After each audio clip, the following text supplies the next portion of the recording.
Malamig ngayon ha. Umuulan din kasi. So anyway, maglilinis ako ng bahay. General cleaning, deep cleaning ngayon. Before tayo babalik sa trabaho.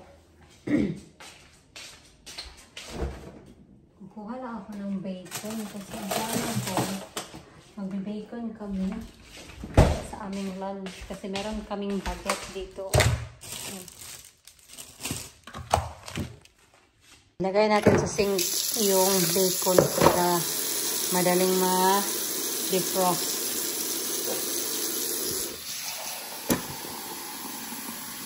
Ganun na, ito yung ginagawa kong mga palangga para mapabilis yung pag-defrost.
Nag-change ako ng aking suot kasi I find it very warm.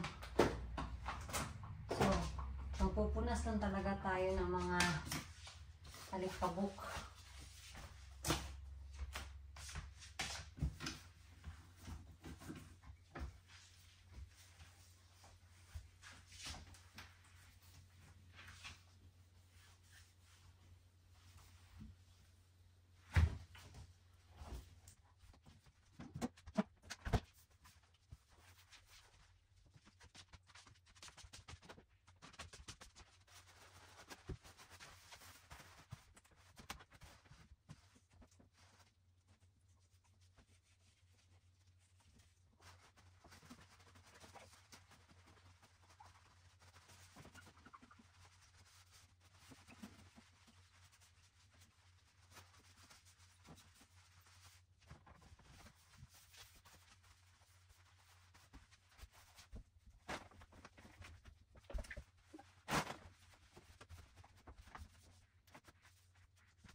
Ito yung lunch namin, bacon and egg on baguette.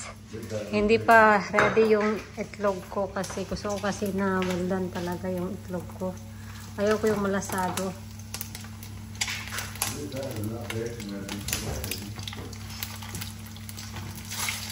I don't like a crispy bacon. Until now mga loves, nandito pa rin talaga ako sa downstairs naglilinis. Distract kasi ako kanina kasi after lunch namin, I went upstairs and yeah, I just forgot about the time. Anyway, it's raining. It's raining hard actually. And alam niyo yung ginagawa nila doon sa council? Ang dami na namang tubig na i-stuck sa ground. Honey, I'm going. Han. Sweetheart. Hindi ako narinig. I cannot lock the door. I don't know, for some reason. So, I'm going to town today kasi before ako, right before I flew to the Philippines, like the day before, na chip yung tooth ko, yung front tooth ko. Kaya minisage ko agad-agad yung aking dentista. And sinabi ko na there's something wrong. Yeah, it's not going, isn't it?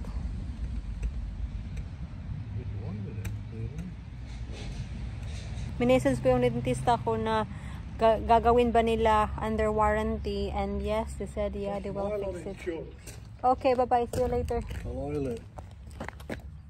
Bye-bye. Bye, darling. Look, see you later. She's got licky sticky on. Bye. See you later, hon. I will. Huh?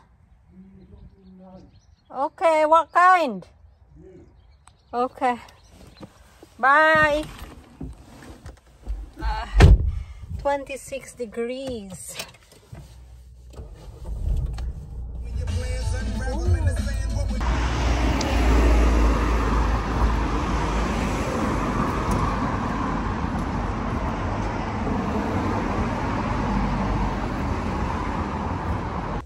Nasa bahay na ako, and that's it mga loves. My tooth is fixed. Yan.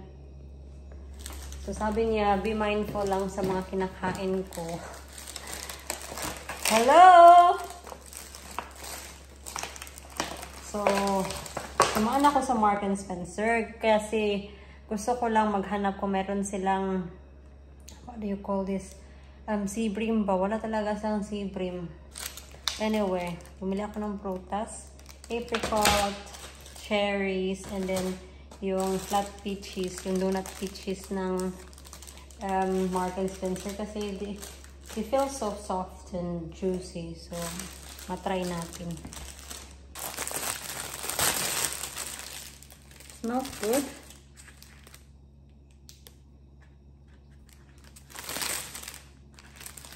Try natin to. Hugasan muna natin. Tatanggalin ko lang yung aking retainers kasi since na pag-uwi ko talaga nilalagay ko na yung bottom teeth all the time kasi nakikita ko talaga mga loves ang difference na sinusuot ko siya just in the evening. Nag-move talaga, lalo na dito sa bottom ko, nag-move talaga yung teeth to the normal talaga normal form. Huwain na lang natin kasi takot na ako mag-bite. Sana matamis.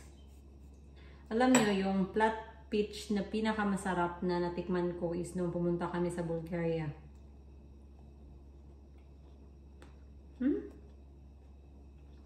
Matamis. Matamis talaga siya.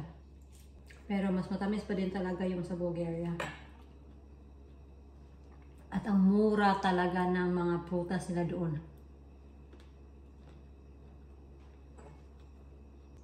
Try na ako mag-grow ng flat peach. I don't think so mag-grow to dito. But you never know.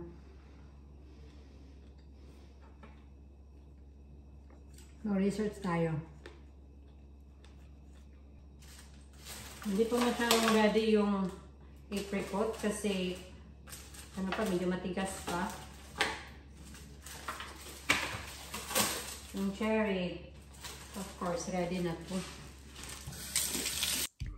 Hinog na pala yung apricot na binili ko, pero ano siya mga loves? Sobrang dry niya. Hindi siya juicy at all.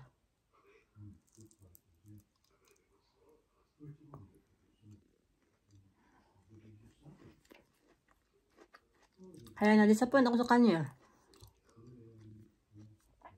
At hindi din siya matamis. Hindi din siya maasim.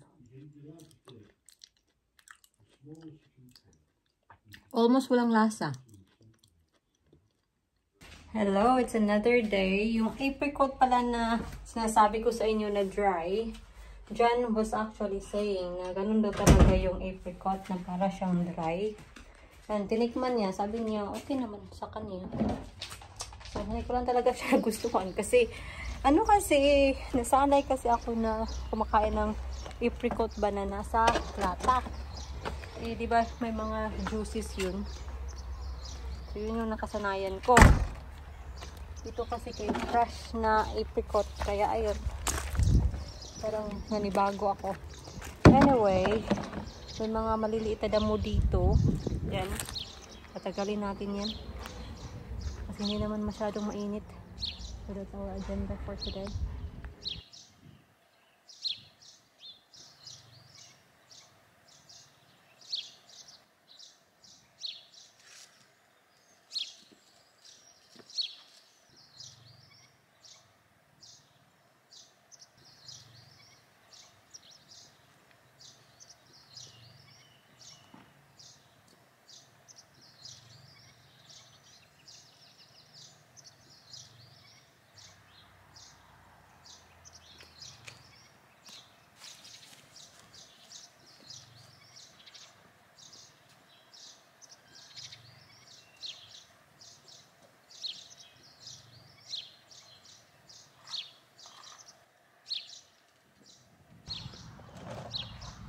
Hindi ko na lang tinuloy yung pagkuha ng mga damo dito mga loves kasi i-sprayhan naman to ni Jan.